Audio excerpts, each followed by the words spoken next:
যত গুলি, যত বারুদ, যত লুট, যত দুর্নীতি, সব তো তৃণমূলের পার্টির দখলের লোক নিয়ে কোথায় কাকে মারবে।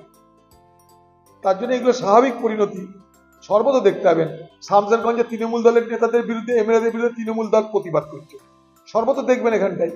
আপনি দেখলেন আরজিকর কাণ্ড নিয়ে তৃণমূলের দলের বিভিন্ন নেতারা তারা প্রতিবাদ করেছে, তাদের প্রতিবাদকে আমরা সমর্থন করেছি।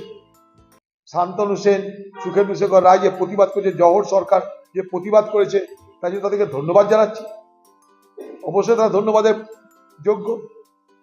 বাকি তৃণমূল দলের একটা অংশের মধ্যে কিছু এখনো মানবিকতা থাকলেও গোটা তৃণমূল দলের বেশিরভাগ অংশটা সেখানে মস্তান দুর্বৃত্তদের দখলে চলে গেছে।